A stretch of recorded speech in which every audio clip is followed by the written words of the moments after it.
Welcome to Kaiseki Anime, where we air new episodes every other week. Kaiseki covers currently airing anime, older series and recently, and other relevant topics for the season. I'm your host, Marina, of the blog Anime B&B, and with me is my co-host Draggle, of the cleverly titled Draggle's Anime blog. This week, we discuss I May Be a Guild Receptionist, but I'll solo any boss to clock out on time. From Bureaucrat to Villainess, Dad's Been Reincarnated, and the Apothecary Diaries, Season 2. So the theme this week is female main characters, right? Yeah. Yeah, including the dad. Let's start with From Bureaucrat to Villainous, Dad's Been Reincarnated. This was an interesting one, right? Because in his new life that he's in, he is supposed to be the villainess, right? Who is like this lovely young woman. Yeah. But obviously, he's a dude. And he's like still there. He's still very conscious. He still very much thinks like a dad, acts like a dad. That's part of the humor. Yeah, I think it counts as female main character, though. I know. That's why I wanted to put it in here. It's like somewhat controversial and it cracks me up. But this one's going to be a 12-episode TV series. We're already about halfway through the season. This one is pretty wholesome. It's about healthy labor, work-life balance, sort of. And this one is a manga source. I can see that, although I haven't read the manga.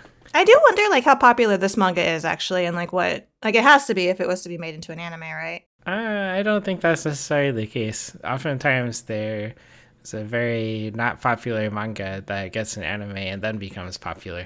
Oh, that's I mean, I can see how that would like increase, the knowledge about it and its circulation, and that's maybe they'll get like another run of the manga, right? Mm. But yeah, I guess I would have thought that they would focus more on ones that were guaranteed to be hits, right? Yeah, but I would say there's more of those for sure, but I can't say that I'm familiar with this mangaka or any of his other previous works, which I don't think were made into anime. Zoids, Suma Nuda Fight Town. Have you heard of those? I've heard of Zoids. Oh, you have? Isn't that a popular like robot thing? I don't know. I think it is.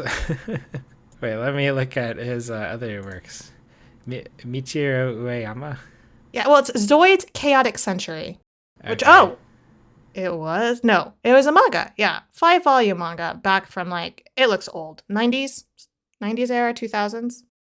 Oh, wow. So he's been around a long time. I mean, you could say that about us, right? Is it really that long? We weren't podcasting in the 90s. You're right. I just don't want you to say that it's old because that makes us old, Drago. Okay, I'm sorry. We're young at heart. Yeah, I don't recognize anything else, and I think this is like the only anime adaptation that he's had. Yeah, he looks like. Oh, well, this one has 20 volumes. Suma Nuda Fight Town. Although I never heard of it. That's why I was wondering if maybe I'd heard of that one. No, I hadn't. But I guess he was busy with that for 10 years. That's pretty impressive. I mean, you can work on a couple of things at the same time. There's no saying you can't. Yeah. Well, I'm glad he got his big break with From Bureaucrat to Villainous. Dad's Been Reincarnated. Me too. It's a fun show. It is. And I mean, maybe that's in part because not only the strong writing, but I also feel like the director, Tetsuya Takeuchi, I think this is like one of the first ones he's directed outright like this because it shows that he's actually done key animation for a lot of really popular shows, really successful shows like Delicious in Dungeon, Jujutsu Kaisen, Vigorous Recoil. But I feel like this is in good hands because of how well the pacing is, right? Yeah, it's very well paced. It's you always know what you're in for, right? It's right. Sometimes I feel like it maybe could be a bit faster or more intense, but it's. Do you think so? A little bit, but it's kind of always the same pace. I feel, but it's always solid, right? There's not boring points, but there's also not really super exciting points. I suppose so. I don't really expect there to be many super exciting points, like big action scenes. That's not the kind of show it is to me. No, but also I don't know, maybe some funnier parts or a little bit of tension.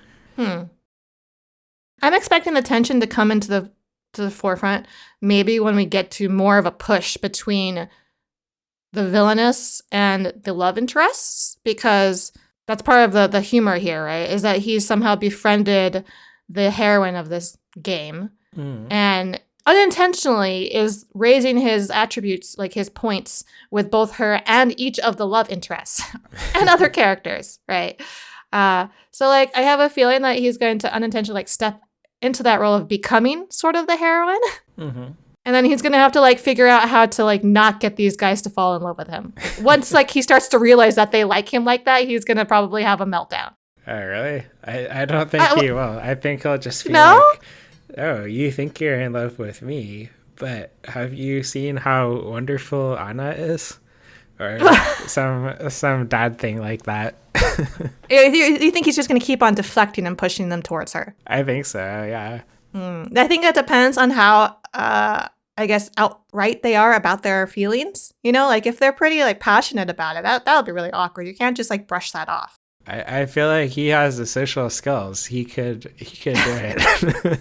He has the elegance cheat, right? Exactly. He could basically say anything and they'll like take it as very elegant. I don't know, yeah, exactly. Like, he's just elegantly pushing them away or like redirecting them towards a better path. Yeah, or he'll be like, I'm sorry, I'm only interested in women. And he'll be like thinking of his wife. But then Anna will be like, oh, he means me. And more misunderstandings will continue. I just love that like she's not excluded from this. This is a very like even game, right? It's very fair to all of them. So not only is he earning the dude's interest, he's also getting Anna's interest. It's pretty fun. I like that. Yeah. And it's a very wholesome show, which is refreshing. Yes. You know, you brought up his wife, right? And I wanted to say that was a really surprising twist I did not expect when they like brought in sort of that fourth wall, right? Where it wasn't like just totally him and his storyline. Suddenly we were put back into the life he had left behind, supposedly left behind, and it turned out he hadn't died, right? Yeah. And that he's like stuck in this weird state. I don't know if like a coma is the right word for it, but he's kind of like stuck there. And then his daughter and his wife have to like be there 24/7 at the console progressing the game, or else he just like gets stuck in some awkward position. I don't even know what would happen if they walked away. But yeah, I really didn't expect that. Yeah, it's really funny seeing his family supporting him, and also very wholesome. Like his daughter is so funny. Well, and like they say, right, that they're an otaku family. They repeatedly make that joke, and somehow it's always funny to me. Like they really lean hard into like how an otaku marries an otaku, and then they made like the perfect otaku child. Exactly.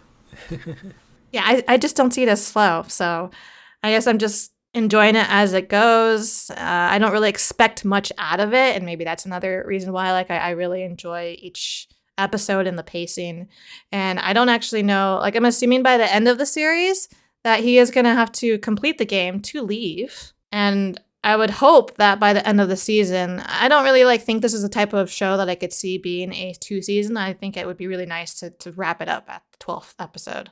Yeah, I think so too. And it seems like it could be on pace for that for sure. But also, who knows? They always like to stretch things out. Try to stretch.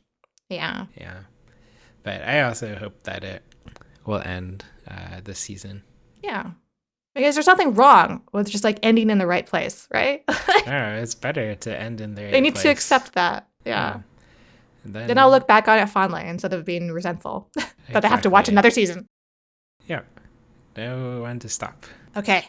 Let us move on. Are you all right? Yes. I may be a guild receptionist, but I'll solo any boss to clock out on time. This one, it's not a isekai. It's just a normal fantasy, right? That's right. So slightly unusual, I guess. Light novel series. This one I can see being a light novel. Yeah, I can see it too. It does feel very light. It doesn't have the trashiness you often associate with light novels, but maybe that's an unfair association. I also feel like it's not that the other show is very deep or anything, but I do feel a little like we're just sort of wading in the kiddie pool with this show. Like there's not that much going on. For sure. It's just, I hate my job. I hate working. Right. I'm actually really strong and I can beat up all the monsters and do this job myself, but I don't want to. Yeah. Like, I thought there was going to be some more complicated, I guess, explanation for why she is as strong as she is. Mhm. But it's like she made a wish, a very strong wish in her despair, right? Because she's like depressed, distraught over her work. And then she like misses this event that she was really looking forward to. And then she just makes like this wish. And then it's like granted in a way. Yeah. But it's like granted in a strange way, as if like the god could foresee that she was going to have to do this, that she was going to have to go solo things just so she could clock out on time. It doesn't really make sense to me, but you know, it is what it is. Yeah. And then I like wonder like why is it such a rare thing? Like they talk about it being like a type of magic from the ancient times. Mm-hmm. But then like she gets it now. So like does that make her special and why? Yeah. But maybe I'm thinking too hard about it because like it doesn't seem like hardly anyone else is. I think you're thinking too hard about it. It's definitely a light novel in the sense that it's very light, right? Like even her suffering over working too hard, it all comes across very superficial and surface level.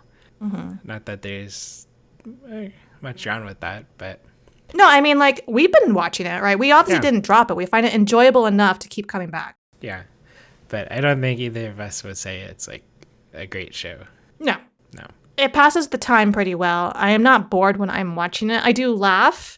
I think because like I relate with her. Like this like sense of despair at like never ending piles of things to do, right? And then you want to grit your teeth and get it out, but then you know if you do that, sometimes you will not have the things you want to do that day. You'll have to put them off. And there's no guarantee that if you do finish it, that the same thing won't happen again the next day, right? Yeah. And I had complained at the start of the season when we first talked about this show. Remember, I was like joking, like, why is she the only one who's always working late? And finally, we have gotten to see that she is not the only one who works late. I think one of the more recent episodes, it like shows her coworkers also like slumped over and overburdened with all these paperworks. And then even being told that, I think we had mentioned that we thought that she might not be very good at her job even because Jade was able to like get through her paperwork faster than her. Right. Or maybe the other coworkers are just shit and she's just average. But they were mentioning about how she gets through adventurers more thoroughly or like quicker than they do. Right. I guess that's not really a product of whether or not she's good, but that she doesn't give a shit to listen to the adventurers' stories, right? I think that's what her coworker pointed out. That might help her be good at her job, though. Yeah, but it's like you don't have a bedside manner, right? She's not a nurse, but you know what I mean? Like you're not showing interest in your clients and making them feel good about themselves. You're kind of just like rushing them along so that you can get the line to go away. Yeah, she's very efficient, but she's a bit of an asshole to do it. Right. Which honestly, I would prefer. I don't want to sit and listen to your story unless you're, I don't know, my friend or you're super attractive. That's really shallow too. But I mean, there's like a little bit of an underlying like mystery, right? Like who is trying to make these, what do they call them? Demigods or something? I don't even remember. Do you even remember what I'm talking about? I thought you were caught up on this. I was caught up on it, but I haven't been paying the closest attention, let's just say. How it's been like luring adventurers in with this like fake promise of this special skill, right? But in a way, it's like a way to trick them into dying because these demigods that are created from eating human souls. Delicious. Right? So like that last battle that they fought where they like Jade's group nearly died was a product of that. Like that was one such instance. And then it sounds like it's happening again. And they're like, well, who is doing this? Who is setting this up and why? Right. So like that's like the big mystery. Not that it's like that, like what a complex story. But apparently like that is the conflict that we will want to see resolved by the end of this because this is also just going to be 12 episodes. And again, because like we both are kind of like, oh, it's kind of shallow. It's fun. It passes the time. I would like to see it finish within these 12 episodes. Yeah. The part I'm more interested in is her relationship with the hero Jade. Dude, I feel so bad for him. I mean, he's like doing it to himself, you know? Like I feel bad for him, but I also think he's a little bit of an idiot because he's doing it to himself. Yeah. She's obviously not interested in you, dude. Just like move on. Yeah. but it's entertaining. It is entertaining. Yeah. And also cringeworthy. I just feel really bad. Cringe is entertaining. Yeah, well, sometimes it's just cringe, and I just can't bear to watch his agony or his embarrassment. And the last female main character show we'll discuss this week is Apothecary Diaries Season 2. This one I have been paying very close attention to because I love it so much. We get a bit of a new mystery this season, and Mama continues to eat lots of poison, and Jinshi continues to pine. Yes. One-sided pining, unrequited love. Exactly. I love it. The best romance. And this is 24 episodes, so we're gonna get 2 core. Oh, I hadn't realized that. Wait, so this is the third? No, this is season 2. But I feel like we had the first season. It had like a break, I guess. Yeah. So I don't think this one will have a break. Oh, wonderful. Like, I think it's an uninterrupted 24 episodes, but I could be wrong. I'm terrible about keeping up with the news, especially when it comes to like scheduling stuff. Yeah, I don't blame you. I didn't even know that this show was coming until it came. Because honestly, it felt like the previous season, like it says it's just one season, but it was also split, right? Yeah, so it felt like 2 seasons. I'm very confused by this thing where they have one season which is split in 2. Like just call it what it is, right? Like if you're taking a break, just call that season 2, and then we're starting with season 3 now or something. Exactly. And for the love of God, please don't do like Attack on Titan where you have a final season, part 3, part C or whatever. Yeah, it is confusing. Like maybe it makes more sense if the numbers all match, but I don't really need them to match. But anyway, I'm glad we're getting more of this. Mama was just such a fun character, and I think that's really what makes this show work. Yeah, like we are basically picking up right where we left off last time, right? Like there's no interruption in the timeline other than the airing. No.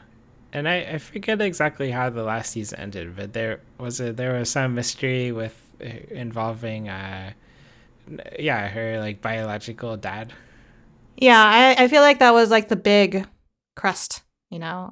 The big drama was her father, like finding out who he was, and then like the whole deal with her real mother. Mm-hmm.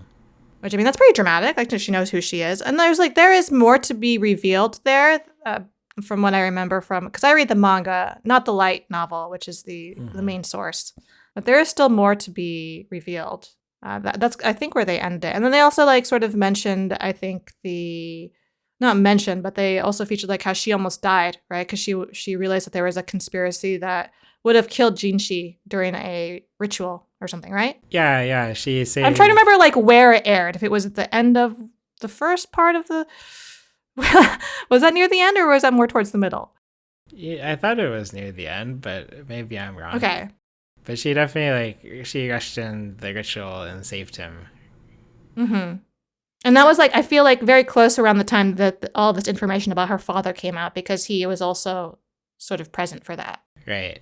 Don't we like suspect he was part of the plot or something? That was their suspicion, and it wasn't like it didn't bear any fruit, right? They realized that he's slippery because of this other reason. Right, but we still think it's him. I don't think it's him. Oh, really? I think it's him. Okay, well, we can that'll be the excitement to see who's right when they eventually get there. Like, I don't think they're gonna reveal their hand, because the manga and the light novel is pretty far ahead, isn't it? So I think so. We have a very long way to go before they even touch that. Okay. Good. But like this second season is again featuring her once more back at her original place, because there is a time where she was no longer in the inner palace, right? She was out, and then she was in the outer palace working for Jinshi. But then now again, she's in the inner palace again, working once more for the noble consort of the Jade Palace, who is again pregnant after having given birth. Yeah. And like this new conspiracy is all about like trying to figure out who is trying to smoke out the pregnant consort, right? Because like they like hide their pregnancies as long as possible. Yes, and trying to murder the babies with the drugs. It's all about drugs. Yeah, like I thought it was really interesting how it was like, oh, well, it's very easy to overlook these essential, like these oils that they love to use, right? Scented oils. Mm-hmm. But it can kill the baby. Yeah. And then, of course, the food. Yep. But I get them all confused. Like all of these palace names, I can never keep them like straight, like, remember who is who. I basically just remember them by their looks, you know? Yeah. Like Gyokyo is like she's very womanly, very cute womanly. But then there is Rifa, who is also very womanly, but she's also like more of the big bosomed, and she also lost her child. All right. She's the one with the assistant who was a bit suspicious. That's right. Yes. And then there's like the two that look younger. One is definitely younger. She's only like 14. And the king apparently doesn't sleep with her, which is good because she wasn't originally for him. She was for the even older man who was his father, which is really gross. And then there is the other younger looking one, but she's not actually that young. She's 18. And she's like the newest consort there. And is still a bit of a mystery player on the board because she's very aloof compared to the others. Mm-hmm. And it has like a really big staff, which is like odd in comparison to the others.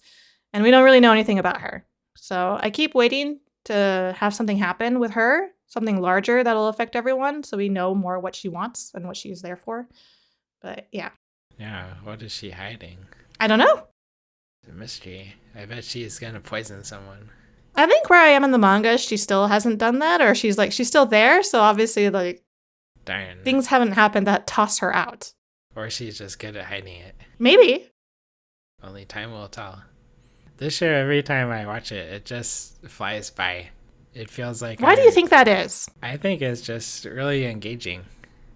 It makes you not even notice that the time is passing. Yeah. Is that because like the dialogue itself is so engaging, or there's like a lot of action happening? Like action not in the way of saying like, oh, fighting or stuff like that, but just like her doing things that are interesting to watch, like rooting around in the forest for mushrooms, like sniffing people, and there's no dialogue being said. It's just like us seeing her expression, her doing things. Like, what is it that passes the time?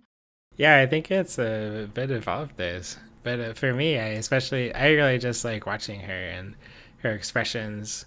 I really love the scene where she was going on sniffing people, but also just the ones where like someone's telling her something and she just like looking like she doesn't believe anything. Her reactions, right?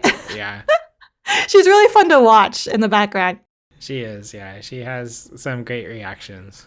And I guess this is where I have to give kudos then to the studio, because like it would be such a travesty, wouldn't it, if this show was given to some like a subpar company that did really shitty animations or like moving stills or something.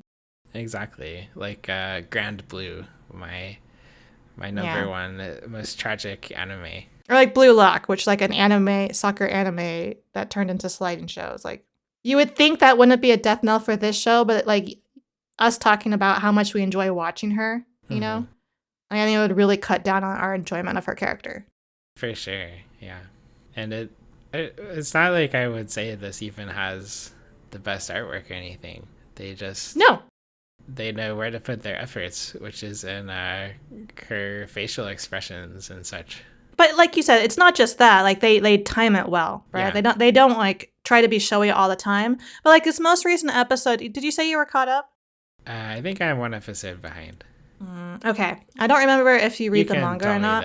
It's like the whole scene where they have the dance underneath the moonlight to impress the two envoys that had like wanted to see this mythical woman. Okay, yeah, I haven't gotten there yet, but I knew it was coming.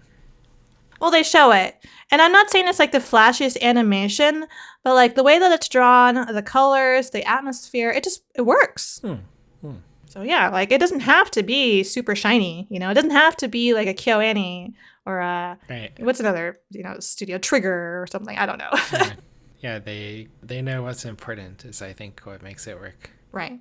And it just also has like that really strong writing backing it as well. Yeah. I think there's also something to be said for consistency in the animation. Right. We're not like, what the hell happened in that episode? Yeah. We're never like that. Yeah. No, we know what we're getting and we always get it. Tune in again to Kaiseki Anime Podcast 2 weeks from now. Please feel free to send us questions or comments on Blue Sky with hashtag Kaiseki Anime Podcast, or on our individual accounts at Draggle and at MarinaBNB. Listen to and review us on Spotify, YouTube, and Apple Podcasts so we can continue to grow and improve. Thanks for listening. See you next time.